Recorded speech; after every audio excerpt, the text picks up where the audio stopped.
आज हम बात करेंगे नरेंद्र मोदी की कुंडली के बारे में। ये मेरे लिए कुछ नया टॉपिक है इस चैनल पे। हालांकि मैं ऑलरेडी बहुत सी चीज़ें जानता हूँ इनकी कुंडली के बारे में, but to backup my videos, मैंने जो अपनी वीडियोस में कहा उसको बैकअप करने के लिए मैं आपको इनकी कुंडली को रीड करके दिखाऊंगा। और इनकी कुंडली में बहुत सी ऐसी चीज़ें हैं विदाउट एनी दशा, बिना किसी दशा को रेफ़र किए हुए, सिर्फ और सिर्फ ट्रांजिट को डिस्कस करूँगा और उससे आपको ये शो करूँगा कि how to analyse a birth chart. मेरा पर्पस ये रहेगा कि आप किसी भी इंसान के बर्थ चार्ट को कैसे रीड कर सकते हो।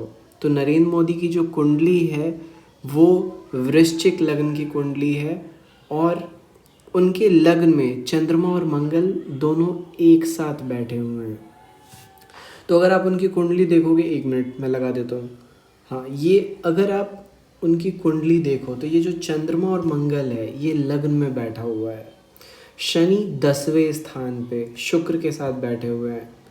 शनि को 7वीं दृष्टि बृहस्पति की और चौथे स्थान को शनि की 7वीं दृष्टि।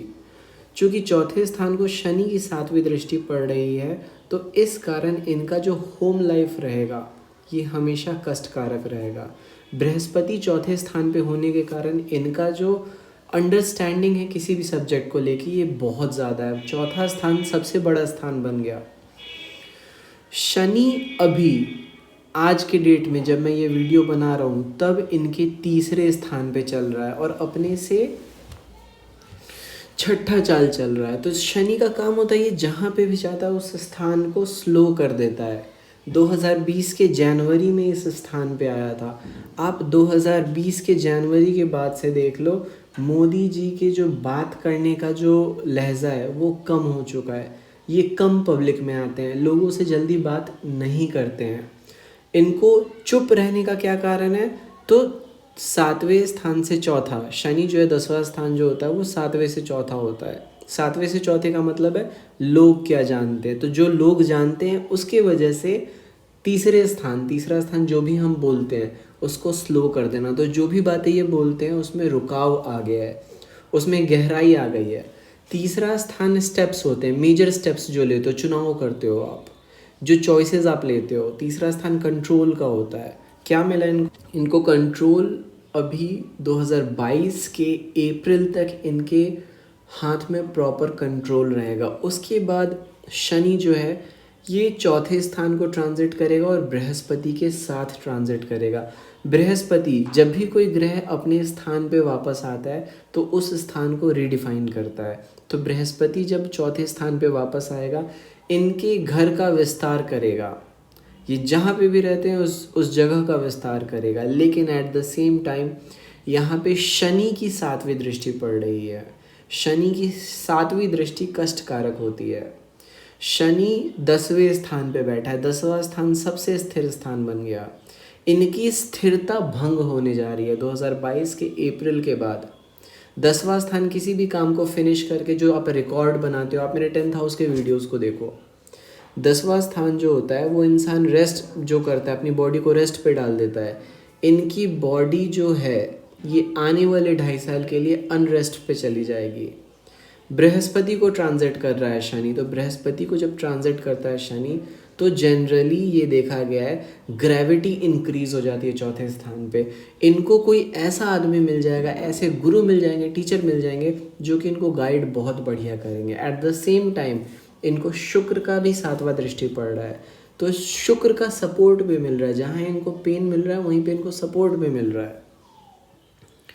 At the same time Ketu इस समय चंद्रमा मंगल पे चल रहा है और राहु 7वें स्थान पे चल रहा है। राहु 5वें स्थान पे बैठा है। इनको किसी भी चीज़ को इनिशिएट करने में बड़ा मज़ा आता है, इंटरेस्टेड है किसी भी चीज़ को इनिशिएट करने में। चूँकि पाइसिस राशि है तो स्पिरिचुअलिज्म बहुत ज़्यादा है, स्पिरिचुअल इनिशिएशन है इनका। और राहु अपने से 12वां चलने जा रहा है। कहाँ पे? छठा स्थान। छठा स्थान लिवर का स्थान होता है। जब भी राहु अपने से 12वां चलता है तो किसी न किसी चीज़ का नुकसान ही करता है। छठे स्थान का नुकसान मतलब प्रोफेशनल लॉस, लिवर में प्रॉब्लम। केतु इसी समय अपने से 12वां चलेगा 12वें स्थान पे तो ये राजपाठ त्याग देने की कंडीशन बना देता है। ये इस बारे में कोई आपको नहीं बताएगा अभी, या फिर इस बारे में ज़्यादा डिस्कशन नहीं है, बट इनकी कुंडली में सबसे इम्पॉर्टेंट बात है, राहु अपने से 12 और केतु अपने से 12। केतु 11वें स्थान पे इनके सपोर्ट सिस्टम का कारक है, कम्युनिटी का कारक है। जो भी कम्युनिटी से ये जुड़े होंगे वो डिस्पर्स हो जाएगी। अब ये बहुत बड़ी बात मैं बोल रहा हूँ, लोग अभी जल्दी विश्वास नहीं करेंगे इस चीज़ को। समय आने पे राहु केतु का ट्रांजिट मार्च 2022 को होगा। मार्च 2022 के बाद से इनका बहुत ही डिस्ट्रक्टिव टाइम स्टार्ट हो रहा है। जो सपोर्ट है, केतु सपोर्ट को शो कर रहा है 11वें स्थान पे बैठ के। केतु अपने से 12वां चल देगा। फिलहाल as of now today Ketu अपने से 11वां चल रहा है। तो अपने से 11वां किसी भी चीज़ को सपोर्ट करता है, किसी भी चीज़ को प्रमोट करता है। तो अभी ये कुछ भी करे इनको सपोर्ट मिलेगा। और जैसे ही केतु 12वें स्थान पे जाएगा तो जो भी इनको सपोर्ट कर रहा होगा सब बर्बाद हो जाएंगे, सब बिखर जाएंगे। Rahu at the same time अपने से 12वां छठे स्थान पे चल रहा है। तो अपने से 12वां चाल छठे स्थान पे चलने का मतलब है छठे स्थान का नुकसान कर देना। 5th हाउस का मतलब है कोई भी इनिशियल एक्शन लेने की वजह से छठे स्थान की बर्बादी। तो ये कुछ चीज़ें हैं जो कि अनटच्ड हैं अभी। राहु 12वां चलेगा, केतु अपने से 12वां चलेगा मार्च 2022 के बाद। शनि अपने 7वीं दृष्टि में चलेगा अप्रैल 2022 के बाद। बृहस्पति अभी दिसंबर में ही चौथे स्थान पे आ जाएगा। तो चौथा स्थान इनका बहुत ही ज़्यादा अफेक्टेड रहेगा। बट ओवरऑल देखा जाए तो विद इन कमिंग ईयर्स इनके लिए ट्रांजिट वाइज, मैंने सिर्फ ट्रांजिट को एनालाइज किया है। मैंने अभी महादशा नहीं बताया है, मैंने अभी अंतरदशा को डिस्कस नहीं किया, ना ही मैंने योगिनी दशा चरदशा बताया है इनका। बट ट्रांजिट समझने के लिए सिर्फ और सिर्फ ट्रांजिट पे मेरा फोकस है। जब मैं महादशा अंतरदशा डिस्कस करूँगा तो उसमें बताऊँगा कि महादशा को कैसे देखा जाता है। But as of now Shani इनका तीसरे स्थान को स्लो कर रहा है। आप मेरी वीडियोस देखो, मैंने 10वें स्थान के शनि की भी वीडियो बना रखी है। जब 10वें स्थान का शनि तीसरे स्थान पे चलता है तो तीसरे स्थान को स्लो करता है। तीसरा स्थान होता है हम जो भी बातें करते हैं, जो भी चीज़ें हम रखते हैं, जो चॉइसेस हम लेते हैं। जब ये अपने 7वीं दृष्टि में आ जाएगा तो शनि पीड़ित कहलाएगा। शनि पीड़ित का मतलब है जो इनका काम है ये पीड़ित हो जाएगा। ये आने वाले समय 2022 के अप्रैल के बाद इनका जो शासनकाल है ये ध्वस्त होने जा रहा है। ये ध्वस्तता दिखा रहा है।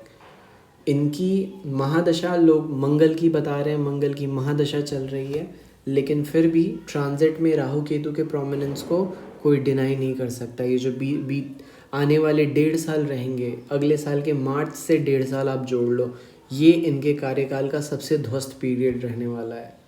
अभी जो ध्वस्तता आपने देखी है ये कुछ नहीं है। So this was my analysis on transits in Narendra Modi's kundli. आपको अगर अच्छा लगा हो ये वीडियो तो आप प्लीज़ कमेंट करो। मैं इनकी महादशा, इनकी चरदशा, योगिनी दशा को भी मैं रीड करके आपको दिखाऊंगा।